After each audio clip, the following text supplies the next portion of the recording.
check this out.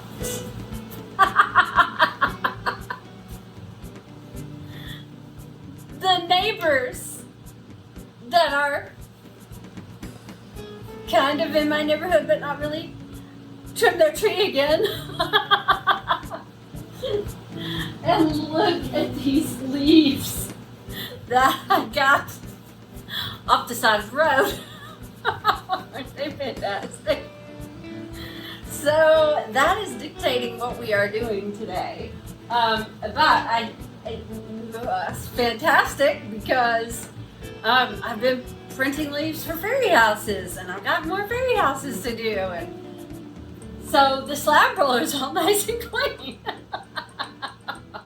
You and me, babe. You and me, babe. It's just nothing else like you.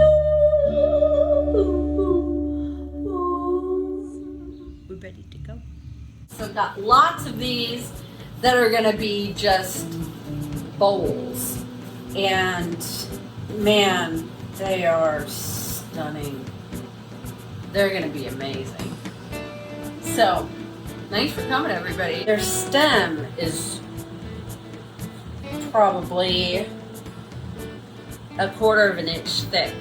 So I'll have to take a board out of the slab table. It is not as thick here, obviously, as it is down here. But it's close. It's really, I mean, you know, you gotta have some serious support for a leaf this big, I'm just saying.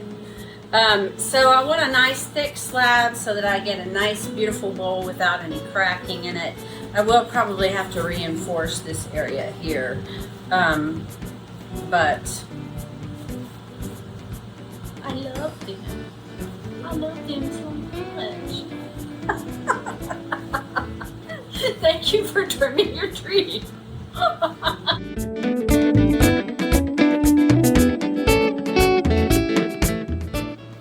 This, ladies and gentlemen, is a ginormous roll of tarp.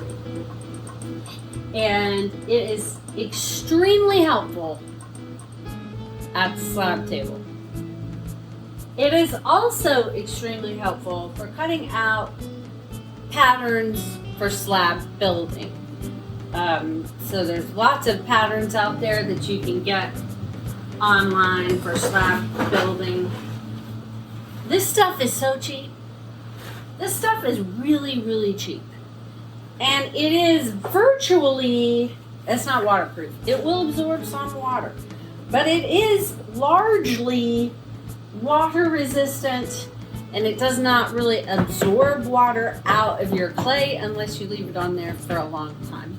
But you've probably seen that when I go to peel the backing off of my slabs. So I need a new piece of paper, a new slab.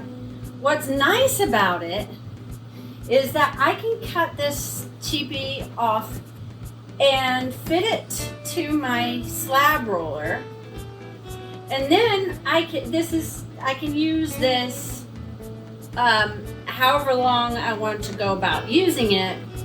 I can move stuff around my table, around my studio, around all the things, and each time we change colors in the studio, I can just pull off a new sheet of tar paper.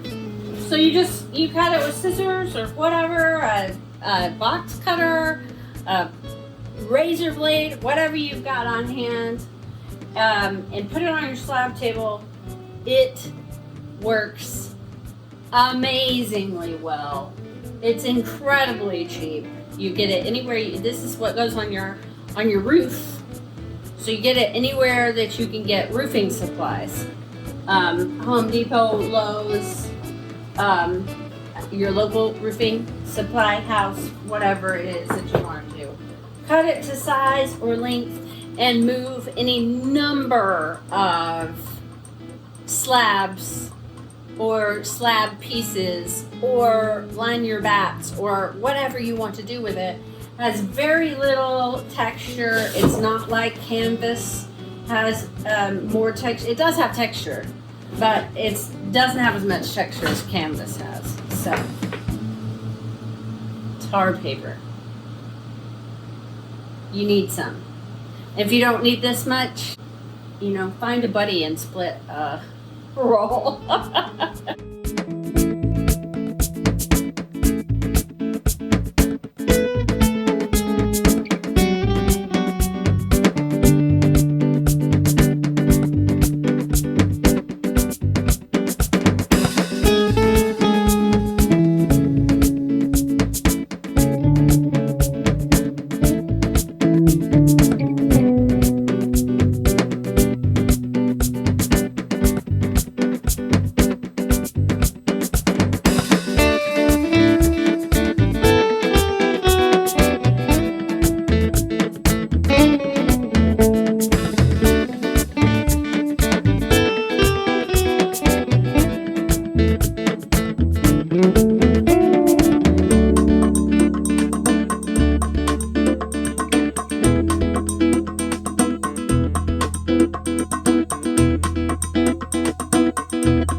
Look at these beautiful things. So we got their feet on. Tim helped with that. Oh my gosh, huge help. He's gonna get some of the rest of the feet on while I am going to embellish these 4 that we have.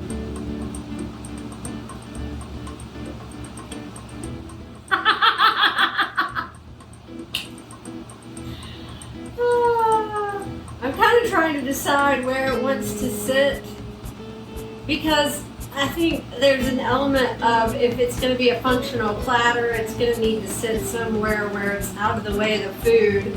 But if it's perched up here on top, that's going to be at the same time, it's totally a piece of art. And you can't argue with the fact that it's totally a piece of art. And you may not ever use it as a platter because of its artistic nature. This may be a little flower cluster. I don't know. We'll see what comes of this. I'm excited though. I'm always excited.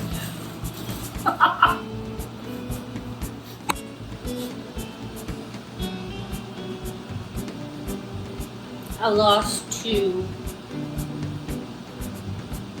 of my big monster leaves. This is the second one. But he already had issues. You see that? Where it all folded up like that? What's your opinion on that? You know, do we go ahead with that, or do we pitch it and say it just wasn't a very good print?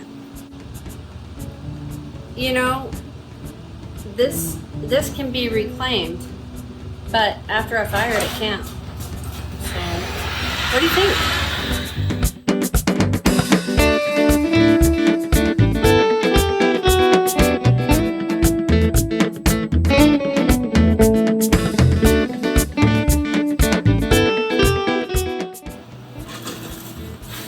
Oh my gosh, y'all, it has been a marathon of a day.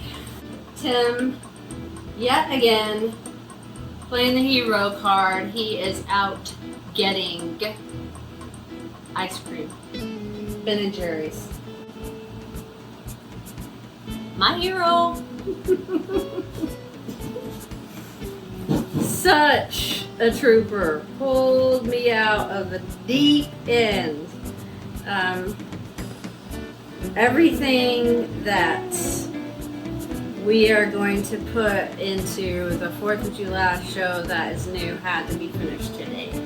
And I bit off a lot more than I could chew. And we didn't get it all done. You know, I pretty much mapped out everything that I was gonna do and everything that I wanted to get done, and it was gonna, we probably would have been able to get it done. But then my neighbors trimmed their tree, and you know, sometimes you have to go with what is imperative. I plan on walking around out in front of our booth with my cards and one of these gigantic leaves saying, "Here, have a card." I also did one of these with the flowers. The flowers take a lot longer than the butterflies on this end, but they probably won't take as long as the butterflies will once they're bisqued and ready to be painted. So, I don't know. Let's see. Gonna have to plant me one of these trees though. I'm just saying. I still haven't figured out what kind of a tree it is, but I'm gonna have to have one.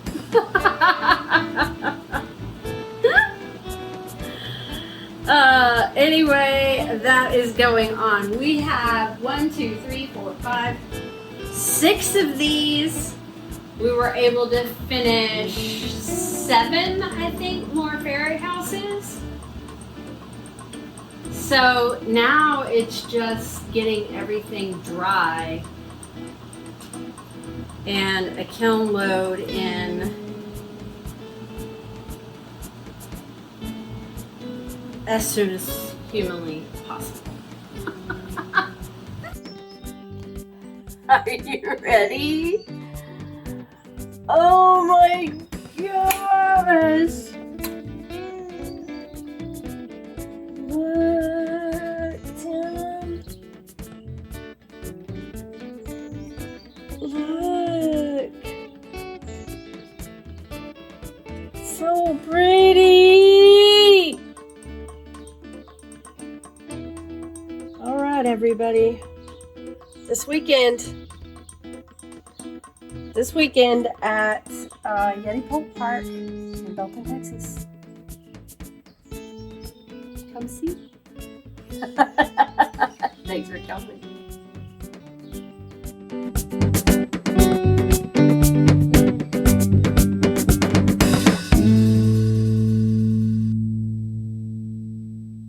This is what they look like when they're fully mature. They have this little doodad out of the ant. Oh, little ant. I'm sorry. You go. You get to go over here now. You're okay. I know. Poor little ant.